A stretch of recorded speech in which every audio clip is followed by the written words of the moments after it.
In light of our two-party system, Democrats and Republicans, I believe it is more necessary than ever for every American to start voting Libertarian. I think it's a pretty extreme position, but I'm willing to defend myself today, and that every American should be voting third party. I'm listening. This will Well, be interesting. over the past 100 years or so, we've had arguments from both sides of the aisle. These two major parties, Democrats and Republicans, have promised much and have delivered little. And I think it is incumbent on the American people to take a moment to reflect and to really ask themselves, have these parties really delivered on anything that they've promised throughout the years? And if the answer is no, then I think it is time to start exploring alternative options. I mean, for instance, how many more trillions of dollars are you going to spend on not solving any of our problems? And the only way for it to continue is for the family to have a credit card that has no limit.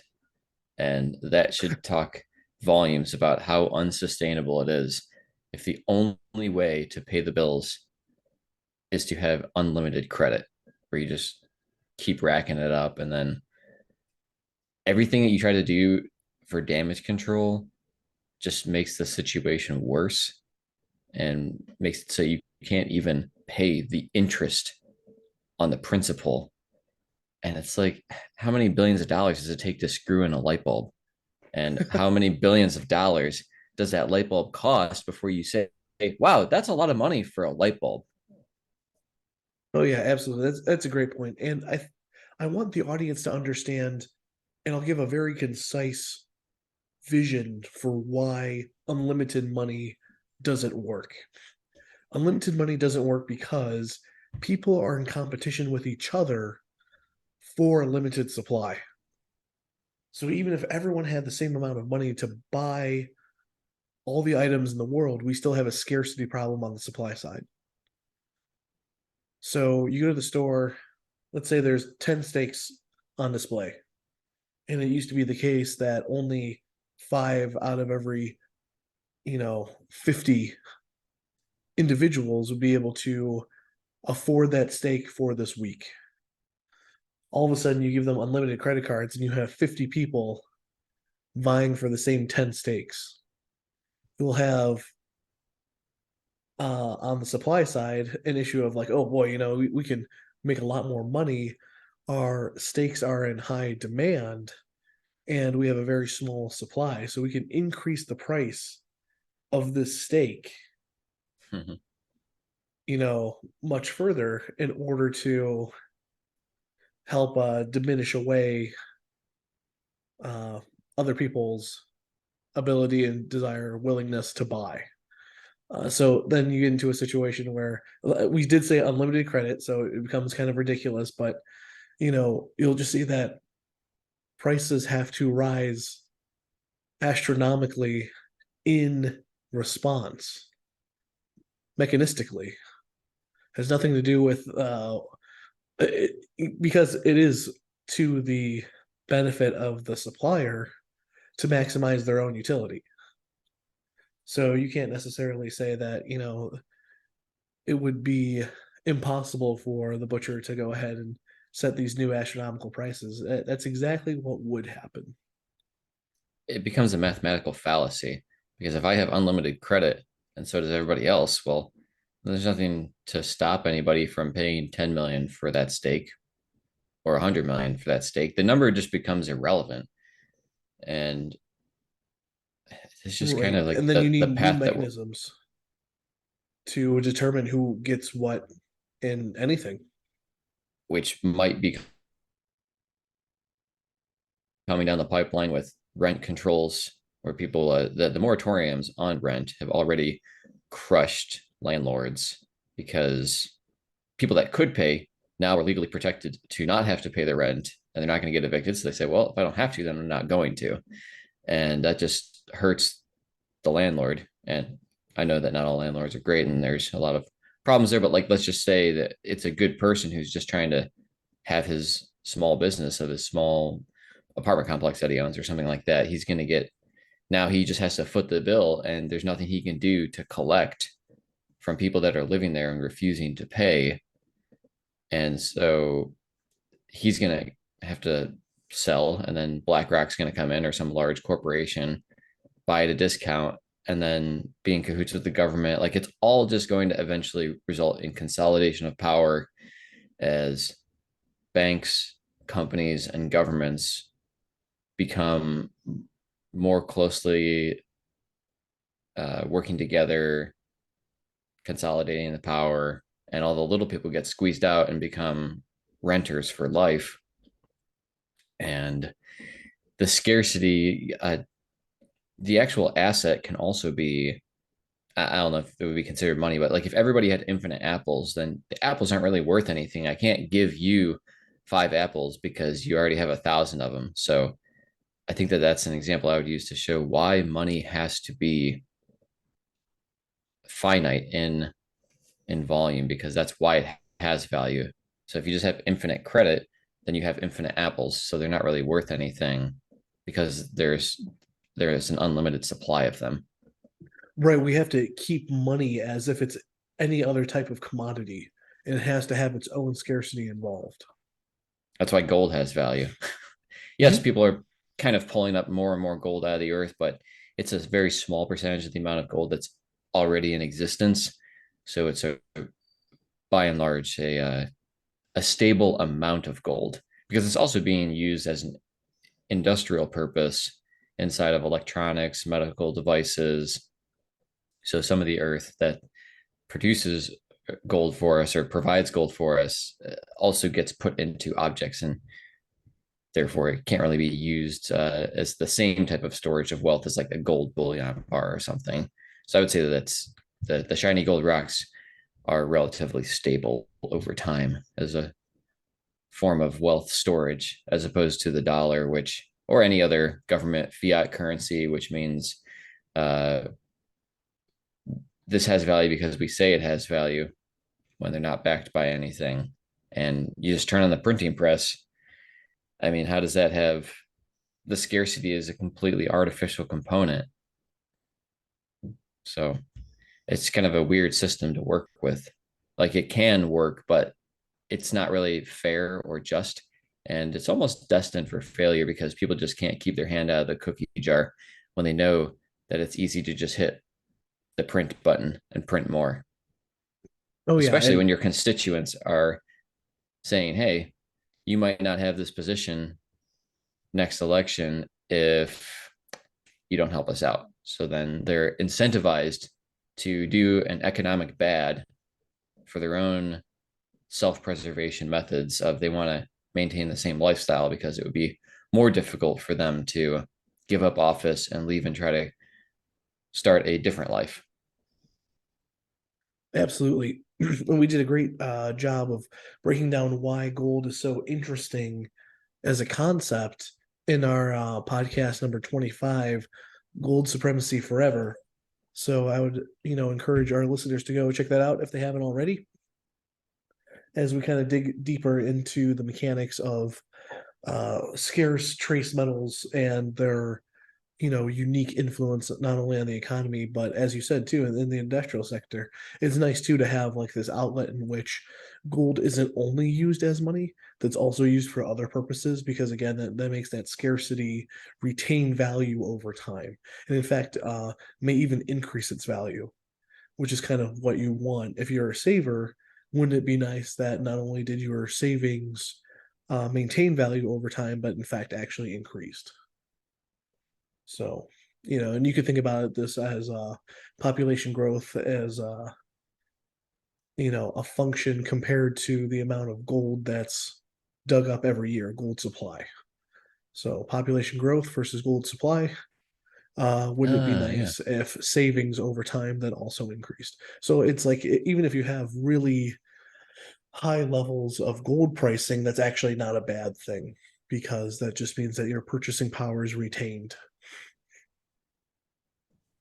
I did not think about the additional variable of an increasing population as well, which could be proportional to the increase in gold being pulled out of the earth. Yes, yeah, Interesting. and you could also think about all sorts of also interesting variables like the increase of technology making inputs more efficient by creating more outputs per input. So So, so what does a libertarian think about gold? Do they have some sort of a? I'm just not familiar with a lot of their stances. Do they have like a fiat based system from the government, or the government doesn't have anything to do with money, or it has to be backed by a real commodity with it scarcity like gold? it it does depend on what caucus or sector of the Libertarian Party that we're talking about for sure. Um, I would say that my preferred group within the Libertarian Party, which seems to have everything figured out more or less, is the Mises Caucus, and these guys would be very much into a gold centric economy, whether that's with gold backs, which are literal physical pieces of gold that are flattened into looking like dollars and they're like laminated Oh, um, to be carried almost like currency. Gold coinage, all that kind of stuff. There's really interesting technologies that we could be using uh, for precious metals. It doesn't have to also just be gold. You know, gold carrying around in your pocket might be a little too, what's the word I'm looking for? You know, it's like there's too much risk involved because it's too valuable. It's like carrying around $2,000 of physical dollars with you right now. You know, you might think, it's a little too much for me to just be carrying on my person. So more than likely, we'd be carrying around silver for most of our things. We probably all have vaults. We'd probably still use something like banks, but banks would go back to being like what they were originally focused on, which were giant guard vaults for people's gold, and then people would be able to, you know, you could use electronics in conjunction. I actually think it's a really good idea to have both because you can have tokenized form of gold then be used as like your Visa currency or whatever. You know, you could still use your card or whatever, but the gold would just be passed between banks and accounts. I like that intermediary hybrid. I think that I've heard an idea similar to that explained before, where it does defeat the argument that, oh, well, gold's heavy, gold's hard to transport.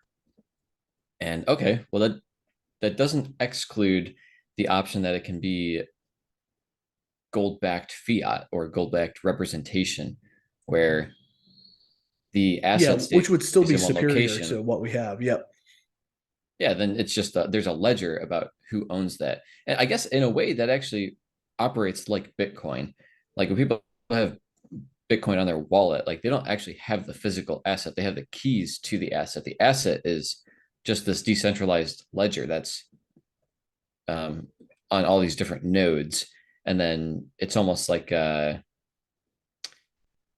just have a key to the vault and you're exchanging keys.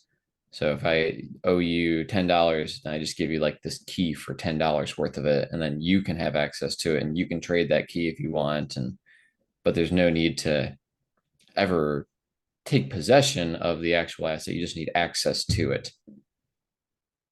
Yep. And I So also think that there's something to be said too about slowing down the transmission velocity of money. And I know I kind of mentioned this before too a little bit, but like something like gold and precious metal standard doesn't bother me because I don't think we should be transacting as fast as we are currently nowadays with like and I'm thinking in particular like with stocks. Like why do we need to have microsecond you know, extreme low latency sales between stocks? It's like really the way that our society functions is if you like autistically trade um these the quants and their microtransactions and gamma something. squeeze. Oh my gosh, it's ridiculous. It's ridiculous. Like you're talking about like a whole this is a whole sector of people who are decent at doing math, contributing almost nothing to society. And just like think of like the engineering prowess we would have in response. Like we would all probably have robots by now if we weren't engaging in idiotic things like this. We I mean, just need to auditing build. would still be an incredibly like you would still have fraud and you would still have money laundering and stuff like that if you have a black market, which again, like the libertarian response to that is very clear and very positive, I would say. The you know, more or less elimination of the black market, I think is a very positive thing. when you're talking about freeing up brain power, which I am a huge advocate of, it actually makes me think of an entire industry which really, by and large, shouldn't even exist, which is tax accountants. Like the fact that we need professionals to figure out how much we owe the government and how different people arrive at different numbers, which should never be the case. It should be like a calculator where you type in 2 + 2 and it always equals 4 unless you have a low battery and the voltage is messing with the electronics. Um, that number should always be the same. It shouldn't be like, oh, I can get you more money back based on how you file. It's like, well, that's that's a big problem. And there are so many people that like their job is to do this for other people, which I my hat is off to them. I would never want that job, and we both know CPAs personally, um, but like they could just be doing something else. And what's like the libertarian view on taxes then? Because I feel like that they surely want a simplified tax code. I don't even know if they want any taxes, or is it just all you donate based on what you believe? Again, I think this would have to deal with the candidates themselves and whatnot. Generally, libertarians want a limited form of government. And this has, various levels that people are comfortable with, whether this is like minarchy, whether this is complete and total um, anarcho-capitalism, in which there really isn't a government. There are different interesting ways of going about law in a governmentless society, which the Mises Caucus has talked often about, involving, they have like tons of scholars that have worked on this Austrian form of economics, which the implications from the scholars are really interesting. I mean, like you have ideas thrown around on how you can have uh, more of like a localized form of law that people more or less agree to, in which it's not so much that you're being,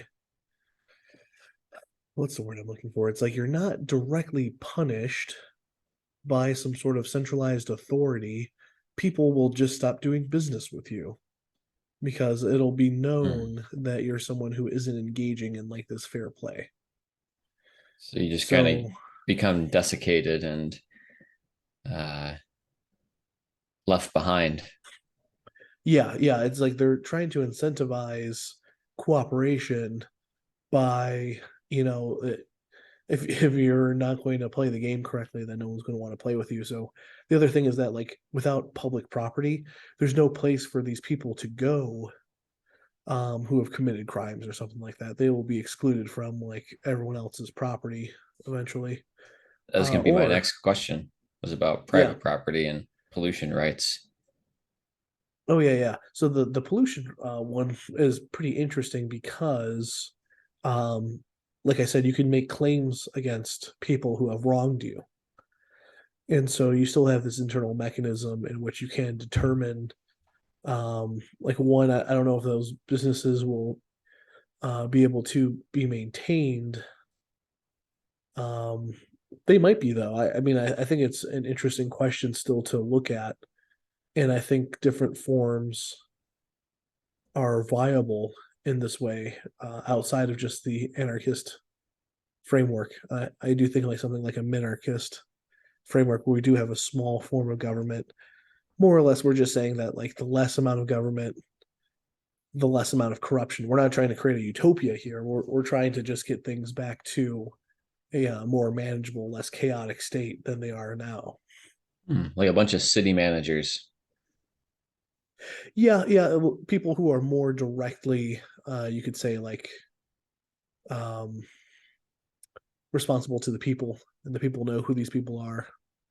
And you don't have like these international oligarchs and digital nomads running around who seem to be completely like locationless. They're not bound by any piece of land or anything like that. I think the libertarian dream, more or less, is to just make um, the game more fair. They recognize that what we have isn't really a capitalist um, economy anyway. We're more or less still working within like this oligarchy, this crony capitalism, as like they like to call it, where the function of the free market to get rid of bad businesses is to let them go out of business. We have a government structure right now where we have businesses that are quote unquote too big to fail. So that would be something that the libertarians want to get rid of. They want to get rid of these probably these multinational corporations that are unfairly being kept alive and not forced to play the same game as the rest of us. I think libertarians are more or less the party of the small business owner, people who believe in hard work and getting paid and not having that payment stolen from you, whether that's in terms of inflation or in terms of taxation. So I think that's a very noble thing to pursue, whether or not you are a fan of the Mises Caucus or I know like the Cato Institute is another big one, but the Cato Institute has often been polluted by bad actors over the years. It's at least been my experience in observing them. So even them, though, like as long as they're towing some part of the party line that makes sense, can't altogether be worse than what we already have.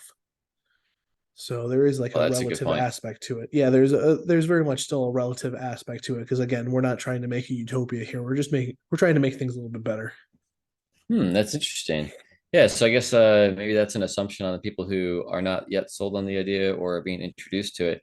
They're assuming that it's being presented as an end all be all solution when really we should just be more this like, oh, this is just being presented as something that's a better path Yes, yeah. forward, What not we're looking necessarily at the right best. now, yes, because what we're looking at right now is essentially a bunch of entrenched politicians in Washington, D.C., who are able to leverage influence not only in the political arena, but in the economic arena, in the business arena, in order to not only make themselves rich, but to make like a small percentage of their allies rich as well. And I think that is often coming at the cost of um, that fair play, like I was talking about before, by making rules and regulations that are very specifically targeting um, certain sectors and therefore certain businesses to maintain this like level of power, even though it's already like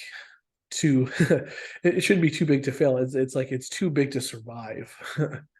Where in like almost the opposite sort of situation, whereas we want these artificial pillars to sort of be separated away and allow that kind of stuff because like the whole thing about capital markets and what we really want as a society is to have this sort of fluidity in which if a bad business fails, then it's not like all of those laborers and factories disappear, the land doesn't disappear, other people go out and buy it.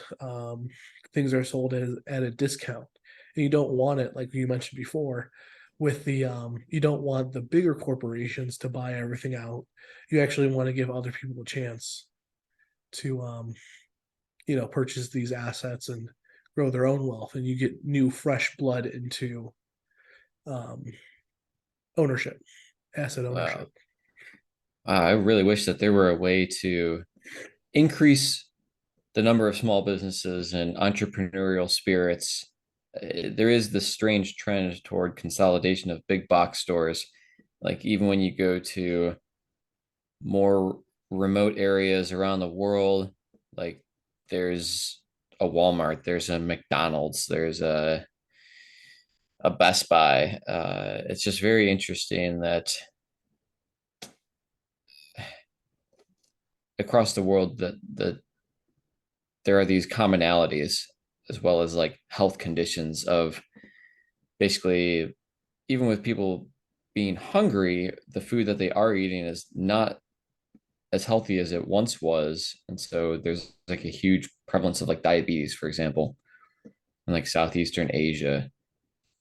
And it's just a weird trend. I'm also It's just a thinking about COVID, mhm. where you have like only the big box stores were open. They had like record unbelievable profits, multiple quarters, just unbelievable money, despite mom and pop shops being destroyed and shutting their doors forever. I think Those are that's great really sad. examples. Yeah, of exactly how this sort of thing functions. Like even in the strange reality we find ourselves now with like this environmental and social consciousness version of corporatism, like you have the same players who are I'm gonna use terms like greenwashing, where they're essentially like they're promoting an image of them being a green company, even though they haven't really changed as a company. Or you'll see like McDonald's or Burger King winning like awards for healthy food or some idiotic shit that we all know is just completely false. So it's like this grandstanding, this theatrical play that is being instituted by the people at the highest levels who like to engage in this sort of theater. I think the reason why libertarians haven't been as successful as they should be, in my opinion, is because they don't want to engage in this sort of behavior. And I hate to say it, but like sometimes the theater is very effective. Obviously they're great marketing strategists, they're great salespeople. Politicians are great actors, So is it that they're and righteous? They're righteous to a fault where they're unwilling to play the game, even though their cause is just.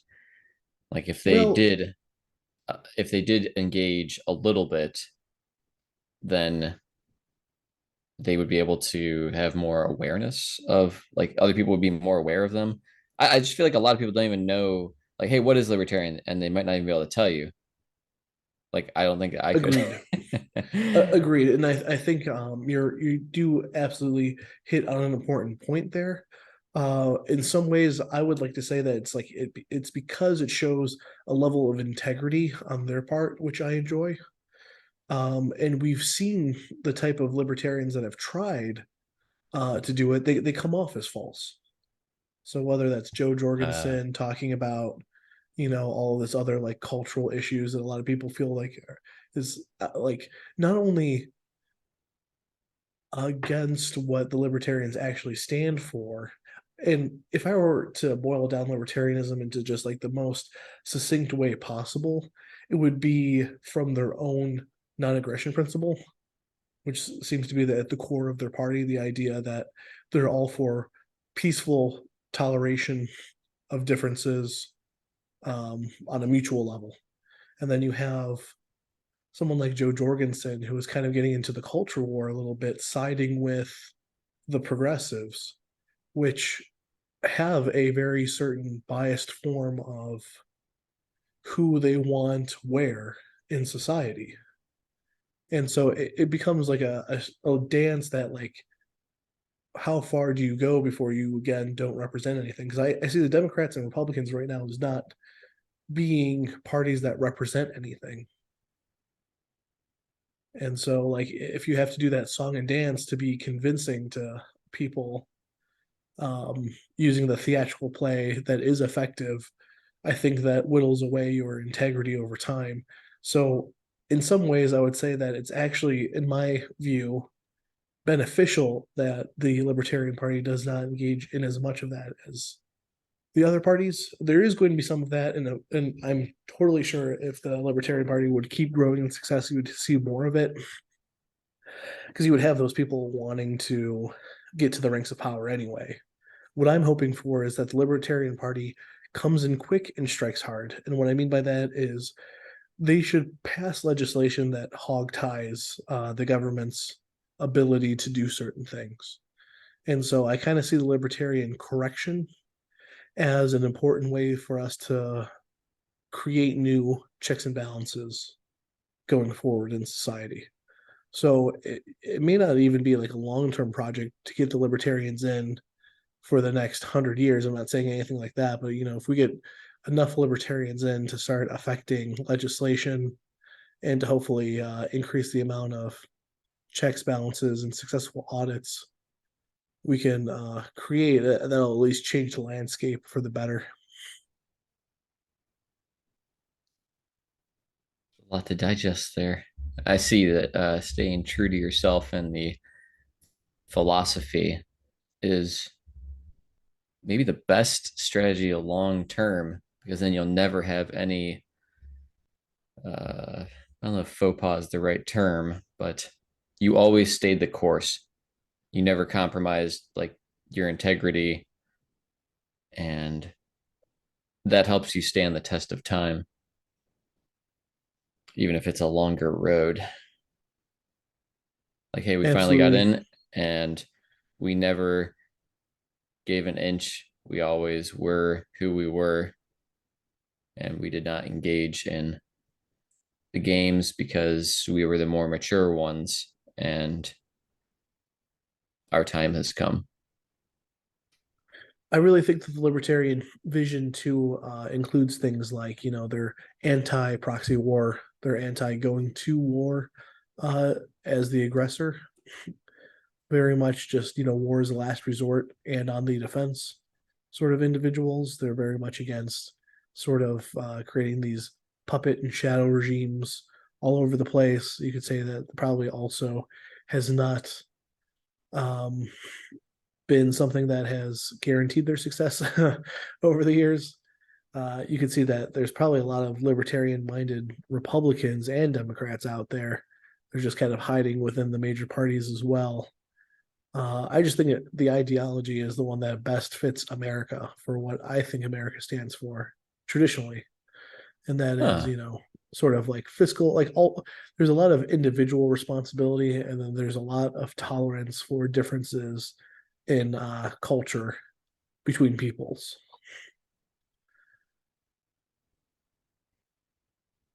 That was So, beautiful. which I think the Libertarian Party is in many ways. Like, I should say libertarianism. The Libertarian Party, libertarianism. You could say it's the same difference between Christianity and the church.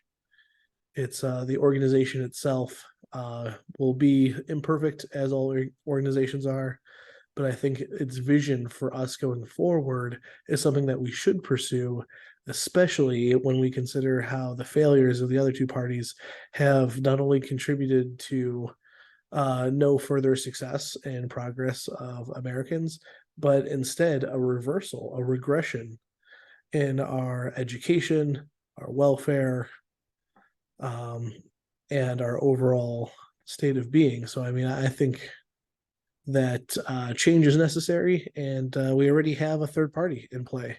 So I say we should back this horse.